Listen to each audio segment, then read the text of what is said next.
Hey everyone, I'm Jay with Phemex, and Phemex is building the world's most trusted cryptocurrency derivatives trading platform, leveraging more powerful features than any existing exchange for traders. Today we're going to be showing you how to create sub-accounts, one of the most highly requested features that can help you manage your funds. Sub-accounts can be used to manage your risks and hold long and short positions simultaneously. With Phemex, managing assets of multiple partners that trust you with their finances is a breeze. To begin, find your trade page on Phemex. Once you're there, go to the top right-hand corner and click on Account. You'll see a drop-down menu appear, and from there, click Sub-Account.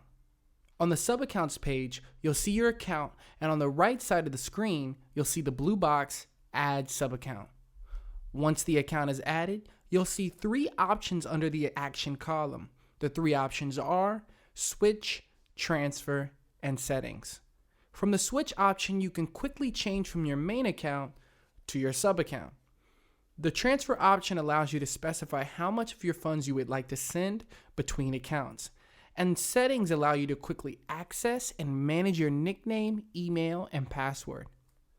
And there you have it. It's as simple as that.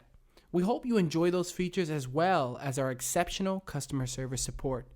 Follow us on Twitter to never miss our announcements, developments, and new features.